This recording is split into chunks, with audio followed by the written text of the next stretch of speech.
Hello, Sasinari. Thank you for joining me today. So, today's story is of a woman who went from studying physiotherapy to being an entrepreneur and now to the CEO of a Bengaluru based company, HealthCube.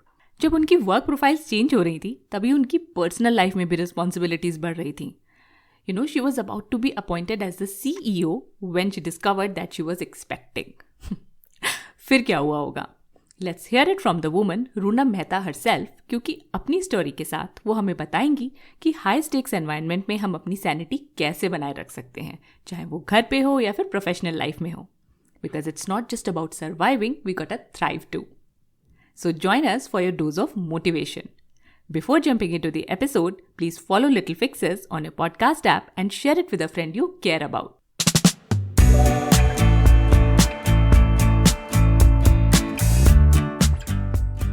Hey Sasinari, welcome to Little Fixes.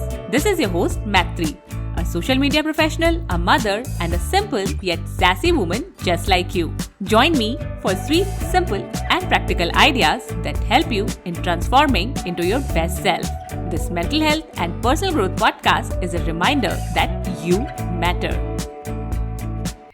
And now to our guest. Hi Runam, welcome to Little Fixes. Hi Maitri. So Runam, I was reading your bio, going through your story, and I found it very interesting because when I was in college, in university, I always used to see students who were doing physiotherapy. So I used to think कि हाँ physiotherapist हैं, ये लोगों को exercise कराते हैं. Then I saw that you are in a management position, you are a CEO. So how did that happen? Well, it's a very interesting, meandering story. You're absolutely right. I mean, I am, by education, a physiotherapist. I did have a clinical practice for a couple of years. And very organically, from my clinical practice, I was able to identify that, there's a lot of people, and I was in Mumbai at the time, right? So a lot of people working for financial institutions, etc., who have very similar issues. And, some of them find their way to my clinic, but I realized that a lot of these postural issues are preventable if I were to take the solution into the corporate. So that was my first startup where I started providing ergonomic solutions to a number of corporates. Eventually, I worked with some insurance companies, some banks like Barclays, and a number of other clients, but that was really my first startup. In 2012, I got married and moved to Bangalore. And I realized that Bangalore was, maybe 5 steps behind than even Mumbai in really valuing, the physiotherapy intervention. And that was a disappointment, of course. But then I decided to find my space within this ecosystem. Fortunately, I was able to join Portia, which is today India's largest home healthcare company. But back in 2013, they were just starting out and, starting to grow. So I was hired to handle the physiotherapy business. And I was with Portia for 7 years. During those 7 years, not only did I do my executive MBA while continuing with a full-time job, I was given the opportunity to handle multiple business lines. So somewhere in those 7 years, I made the change. I made the pretty dramatic change from being a physiotherapist alone to being a business person. Right at the end, I actually handled the home isolation program during the COVID crisis. And when I joined HealthCube, it was to head sales. And, again, very soon, in about 8 months, I was asked to take charge of the company. And that's how I have landed up becoming the professional CEO for HealthCube. Wow, it's like a corporate fairy tale. I guess. So, you stopped your startup after you moved to Bangalore, like you shut it down. Yes. Ah, okay, but I think that experience helped you in landing the job at Portia. Absolutely. Okay, very In interesting. fact, it's really funny. When I was interviewing, the head of the medical department was not available that day. And I was interviewed by the COO of the company. And obviously, he could not really ask me any medical questions. So, he asked me what I'd done previously. And then he went online and he checked my website. for my business, for my startup. And much later, when we had a deeper relationship, he told me that I saw that website, and that website actually looked better than our website. So I said, okay, something she must be knowing. Let's hire her and see where it goes. Wow. So no experience is waste. Even I was speaking to Absolutely. someone else yesterday for the podcast only, and we were talking about similar thing कि हम जो भी करते हैं, like it comes to us, like Yeah, कभी ना कभी हमारी लाइफ में हम उसे यूज जरूर करते हैं. absolutely. So It adds up. but then that might have also been a huge change कि स्टार्टअप से आप जॉब में आ गए और धीरे धीरे रिस्पॉन्सिबिलिटीज भी बढ़ती चली गई. How did you cope up with that, क्योंकि वर्क में भी रिस्पॉन्सिबिलिटीज बढ़ रही हैं and because you were married then you had kids also, तो फैमिली में भी रिस्पॉन्सिबिलिटीज बढ़ रही हैं, तो एक तरीके से स्ट्रेस बढ़ता चला जाता है और चाहे हम जितने भी प्रोग्रेसिव हों ज्यादा स्ट्रेस वुमेन के ऊपर ही आता है. Oh, for sure. How For did you sure. Cope with that? So I think my CEO at that time was Meena Ganesh when I was expecting. So at this point, we are talking about 2016. I had just finished my executive MBA. I had been promised, and I was given the opportunity to take on bigger responsibilities at work. And I also found out that I had conceived. So the timing was, for me quite shocking. And when I told my CEO, Meena Ganesh, that I'm expecting, she actually canceled the meeting that she had at that point in time and spent that time with me instead. And she gave me some advice, which I've taken to heart. And, after that, I've repeated it to countless people. What she said was that you have to decide what your two priorities are, whatever they are. And everything else can literally go to hell. You cannot, do not try to become a superwoman. Do not try to think, "Ki, I can do everything." Decide what are the two things that are the most critical to you. And for me, that was my baby and working, my career. And then if that means that you have to outsource cooking, you have to, your house may not be super clean all the time, your social life might get compromised. I mean, these were the compromises that I made, but very, very mindfully. I thought about it and I said, these are my two priorities. And everything else, just takes a back seat. And in life, priorities will change. This was then in 2017 when I'd just given birth. Life looks different today when my child is 6 plus, and it will look different 10 years from now. But that advice holds true no longer, no matter where you are in your life stage. Being able to prioritize, being able to say that currently this is what is most important to me, and everything else can go to hell, is, I think, an important skill set which has helped me. In addition to that, I think I learned a little bit the hard way that I must take a little time for myself. I think during the pandemic is when I realized that if I don't take at least 30, 40 minutes a day for my own sanity, it's not going to, keep me very productive and very efficient. So it's either dance or it's yoga or it's weightlifting. On different days, it's different things. Sometimes it's also just going out and getting an ice cream alone. But, I make sure that I do allocate a small amount of time to myself every single day of my life when I am not really worried about my child or my career or my house or my husband, and I'm only doing something that makes me feel calm and makes me feel happy. Wow. So I would say you got lucky that you got a very understanding boss also who was with Yes, you, who guided you very properly. And in absolutely. fact, my daughter was also born in 2017. And the pandemic hit right when they were about to start school. और वो कुछ हो Exactly. नहीं पाया and our life kept going off Loss. track. So Yeah. I understand कि it must have been very tough for you. Yeah. Uh, so you had an understanding person with you, understanding boss with you. But what have you seen in general, like in your corporate life? Do women have it tougher? Do they get more judgment on like mixing personal and professional life, or maybe keeping it separate? But people have different expectation कि ये तो घर जल्दी चली जाएगी क्योंकि अब इसका बेबी है, या फिर she is getting married, shall we hire her, she is just married, shall we hire her, इस तरीके की चीजें have you seen? This happens all the time. Women do have it tougher, and while on paper legally it's wrong. It's illegal to ask a woman questions about her. planned conceptions. It is also incorrect to take that into account when planning the hiring or the compensation. But the fact is that you have to be really blind to say that this never happens. And I'll narrate an incident to you recently. About a year and a half ago, we were hiring someone for a marketing position, and among many candidates, we selected one lady, and she was supposed to join in 2 months. Notice, in India is typically 2 months.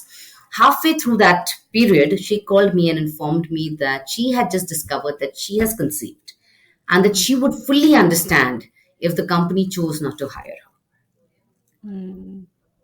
And we, of course, we did go on to hire her, and I have no regret. She continues to work with us. She's rejoined after maternity. I have given her the same advice that was given to me when I was having a baby. And I try my best to support her while she's balancing her child and life and work and everything. But the fact is that women expect to be treated badly, for the lack of a better word. And, Yeah. while it is important to change the corporate mindset and the male mindset, I think it's also equally important to change the female mindset. And at least in my company, I encourage women to be very upfront about what they need in terms of support. And sometimes we can give it, and there may be times when we can't, I mean, because the work demands something different. But trying to hide it, camouflage it, lie about it is not required. I mean, she lost her nanny a few days back, she ran away, whatever. And she needed a week to be home and supervise the new person who had come. And I fully respect that, right? Mm. I don't need her to lie to me and say she's sick or something, because, this is also as much a part of life as falling sick. So if I can respect the fact that someone's unwell and needs time off, I can equally, in the same way, respect the fact that a family situation requires you to work from home for a few days. I think that's what we do at our end. That's the culture we foster. But there is a large amount of work that needs to go in. Yeah, I think women do this, they expect this because they have been shut down या फिर they have been Yes. told. तो वो अपने आप ही हमने बोलना बंद कर दिया है. Yes. Yes, we have stopped showing up. तो Yeah. वो चीज़ आई थिंक आती रहेगी, उसको चेंज होने में काफ़ी टाइम But लगेगा. Maitri, if you accept being treated badly as हाँ. being okay, Hmm. then kind of contributing to perpetuating the cycle, Yes, yes. right? Because today, if I think it's okay for me to not get hired because I've conceived, it automatically means that tomorrow, when I'm in a position of power, I will think it's okay to do that to another woman, Hmm. right? So, as a leader and as someone who's been, an employee and not a leader, I wouldn't have accepted this for myself, and therefore I refuse to do it to someone else. I think Hmm. all love begins with self love. All respect begins with self respect first. Yes, yes, definitely. And now, Runam, you are working at a top capacity in your organization. अभी हमने बात करी कि stress बढ़ता चला जाता है, you have to decide your priorities and things like that. तो you tell us कि what does a day in your life look like? And लोग बोलते हैं ना कि जो successful लोग होते हैं, they have a morning routine, maybe they have an evening routine. I don't know because I don't have a morning routine. I have a morning routine where I get up and get my daughter ready for school. I want to listen from you. Like, do you have a morning routine or any other routine that you follow? Well, my routine sometimes changes depending on my health and the weather, etc. But typically, what I would do is, of course, I mean, all of us, we get up in the morning. My husband actually gets my daughter a lot more ready for school than I do. I actually do the stuff around getting her ready, which is the tiffin, things like that. She's out of the door by 7:25. 7:30, me and my husband work out. Hmm. So between 7:30 to 8:30, maximum 8:45, we either work out together or we work out separately. Doesn't matter. But we work out. We eat a very quick breakfast together. That's our family time along with my in-laws. And no matter what, by 9 a.m., I am at my workstation. 9 to 4:35, I actually work with almost no breaks, because that's the thing that works for me. I've realized that at 5 p.m. my brain kind of shuts down. So I try and schedule between 4:35 to almost 7:30, free play time, when I could either be walking, reading, or spending time with my daughter, depending on what's happening on that particular day. I'm often happy to come back at the desk after dinner at around 7:38 if required. But I do take my evening. In fact, when I joined HealthCube, I was very clear about it to Ramanan, who's the founder of the company, that my 2 hours in the evening are sacrosanct. I said between 6 and 8, I will not be available. Anytime before, anytime after is okay. But at that time, Anjali was younger, so she used to sleep at a different time. So I said 6 to 8 is my time with my daughter, and that does not move. Mm-hmm. Everything else has to be planned around it. So I think this is the same thing that I spoke about earlier, right? The prioritization, which is a lesson that Meena kind of imparted to me, has stayed with me throughout. And my morning exercise, as well as my evening couple of hours with my family, is untouchable. Beyond that, I'm very, very flexible in terms of which city, which office, which part of Bangalore I need to go to. I'm very okay with almost everything else. Mm-hmm. Okay, so you have your boundaries in place, which is the That's most right. thrown around term, and that is a great thing actually to do. But Runam, now I'm curious, how do you unwind? You mentioned that you go for a walk or play with your daughter. Like, we would like to know a little bit more. I think two things I've realized help me to unwind the most. One is sweating it out, Mm-hmm. and two is listening to my daughter prattle. You have a 7-year-old or a 6-year-old like I do, and there are times when they're in the mood of sharing, and they just kind of continuously talk, and your intervention is not required. They don't even expect responses. Sometimes they're just chatting away almost to themselves. So I mean, I love to just hear her go on in the background. So that's one thing. Or the other go-to option is always to sweat it out, which could be anything. It could be walk, it could be yoga, it could be weightlifting, it could be a run, any combination of these. Ah, okay. And do you also read? I do. I love reading. But honestly, for me, reading is a pre bedtime activity more than an unwinding. I mean, I read when I'm already calm. If I'm stressed, I need to move physically and let that Mm-hmm. stress physically out. But different things work for different people, Maitri. It's taken me 40 years to figure out what works for me.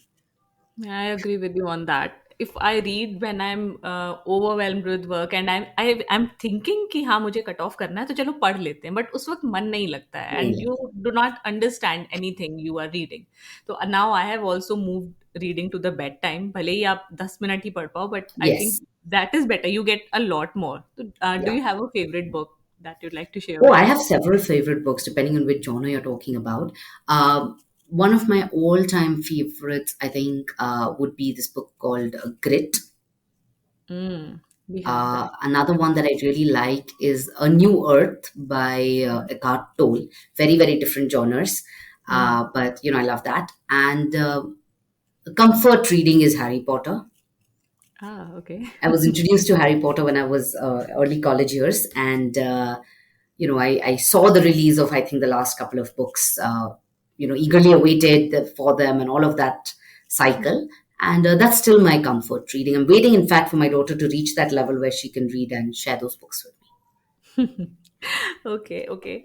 So we are focusing on dealing with high stress jobs. You have to dealing with high stress environments, and we have seen how you do that. But if I ask you for tips that my listeners can use, whether they are in a job or they are entrepreneurs, तो high stress जब होता है हमारे ऊपर तो उससे deal करने में क्या चीजें हमारी हेल्प कर सकती हैं? I think the most important thing is to communicate with the people at home and the people at work, your closest confidants in both spaces, and let them know, be very, very transparent and let them know that there's a difficult situation that you're dealing with. Because, people on both sides, they will understand that you're going through a difficult time or you've got to make some difficult decisions, and they will kind of give you the support or the understanding or the empathy. They may not be able to help you with the decisions, but just the fact that they can just be kind to you during that difficult time makes all the difference, especially to leaders, because it is very often very lonely on the top. So that's, I think, communication and being transparent to the degree that you can is very important.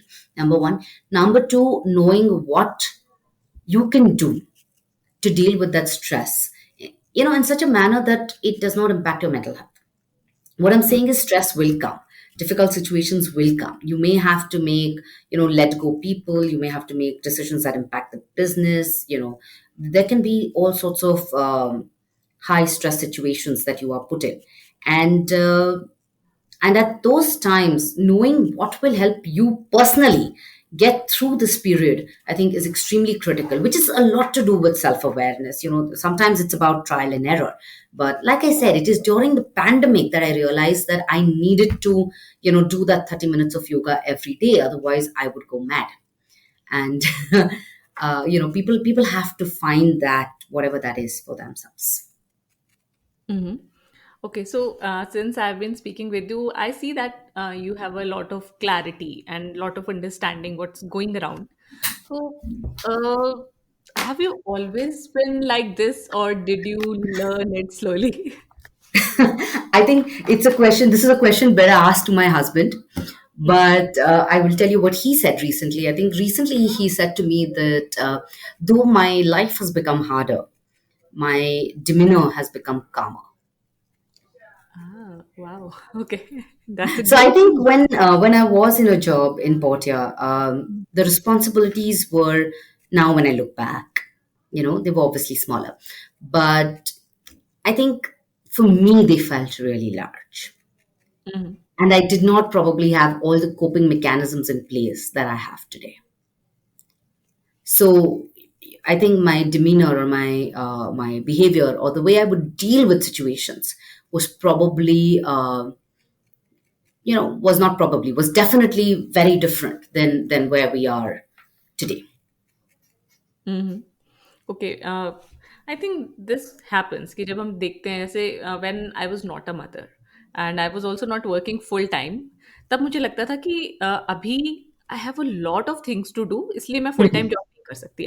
I had quit my banking job and I was at home and doing freelance social media work here and there.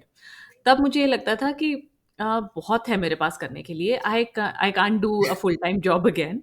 Then I became a mother and still kept doing freelance projects. In fact, set up a proper business, social Right. media का बच्ची को grow करते हुए. And during that time, I also started my podcast in 2019. So she was 2 years old, True. and I Yeah. used to put her to bed. और रात में 1-2 बजे तक I used to work on the Wow. podcast. I don't know. Wow. और in Jaipur ki winters, like it was terribly cold, and I don't know what came upon me. तो I think एक चीजें जैसे जैसे आती जाती हैं you learn to deal with them Yeah, और absolutely. पैशन या इंटरेस्ट अगर वो होता है तो फिर आपको और कुछ नहीं दिखता है now when I look back तब Absolutely. मुझे लगता है कि अभी तो ज्यादा काम हो गया उस वक्त इतना नहीं था ना I think that always happens Yeah, I think we expand, somewhere I think our bandwidth expands to accommodate everything that is important and critical to us at a given time. yes yes so Runam there's one question which I like to ask to my guest which is what's the sassiest thing you have done. Okay. I saw that question actually, and I found it very interesting. And I've thought deeply about it. So there are lots of sassy things that I've done. Some of them I'm not permitted to talk about. But I'll talk about something early in my career because, well, it's a fond memory. So I was like a 23, 24-year-old at this time. And I had just started my startup, the one that I told you about, the ergonomic one. And while I had a few clients, I hadn't had like a really large break, a really big client yet. So this is where we were. I was doing cold calls. I was meeting people. I was trying to, hustle up business, and it's obviously hard. And fortunately for me, I got someone's attention at a party with what I was doing, and they said, okay, you know what? I know the MD of BKT Tires. Let me take you to him, and let's see what happens. So I'm talking to the MD of BKT, Balkrishna Tires. It's a global company, and he's this really elderly gentleman. And I'm sure now when I look back again, to him, I must have seemed like a little child, who's come in with a proposal. And he said, you're charging a premium because physios simply don't charge so much money. I mean, at that time in Bombay, 500, 700 rupees is what a physio would typically take. And here I was proposing a 2 hour or a 1.5 hour session at 20K. So, it's a ridiculous amount of money.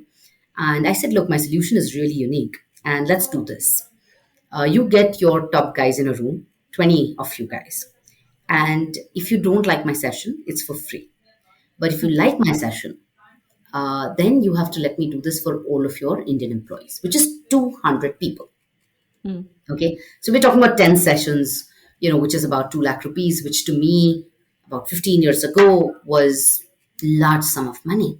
Yeah. And again, now when I look back and I think about, the 60-year-old person looking at this 20-year-old girl, I'm sure he must have thought I'm a child.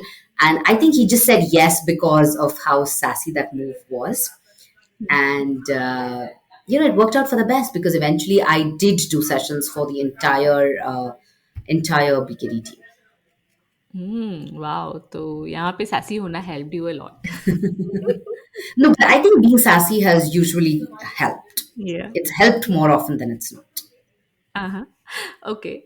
And Runam, at the end, I'd like to ask you if there is one takeaway from your career, from your life so far, that you'd like to share with my listeners, what would that be?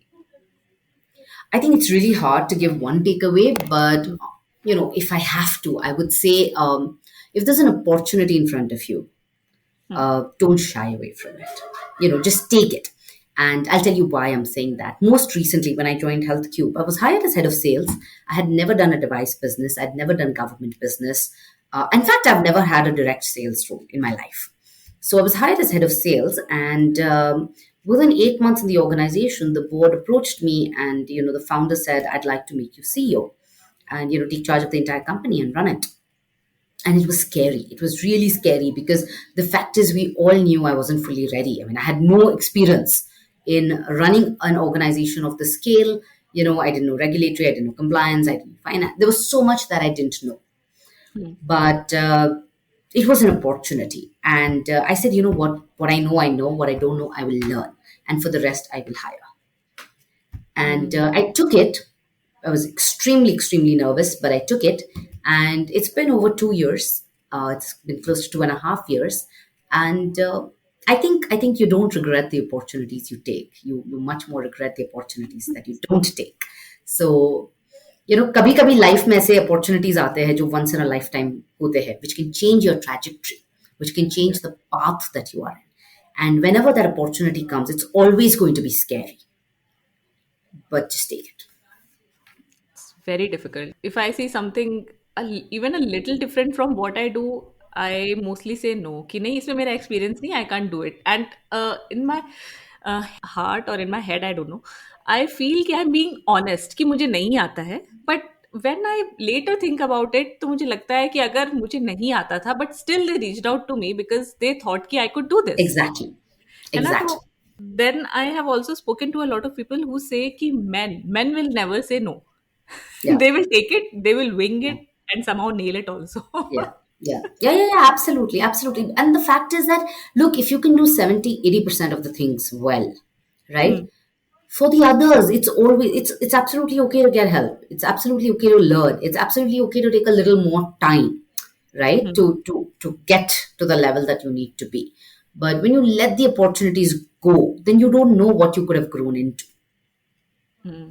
Yes, yes. And that's actually a very powerful way to end this episode. And before I let you go, please tell us how can people reach out to you, connect with you? Well, my personal email ID is runam85@gmail.com. I'm available on LinkedIn. My handle is Runam Mehta. There's only one of me, so shouldn't be too hard to find me. And yeah, I usually respond to most messages that I get. Okay, okay, Runam. It was empowering talking to you. And it was really lovely speaking with you also. Thanks for being honest and thanks for giving your time to Little Fixes. Absolutely, my pleasure to be here, Maitri. Thank you for having me. अगर आपको ये episode valuable लगा तो please help little fixes reach more people by sharing it with someone you care about. You can also give us a shout out on Instagram. मेरा handle है @littlepixelspodcast. This helps me in growing the podcast और बहुत सारे और लोगों की help भी होती है इसको सुन के. I am grateful for your time. अब मिलते हैं नेक्स्ट वेडनेसडे को. तब तक के लिए खुद से प्यार करते रहो और सदा सैसी रहो. बाय.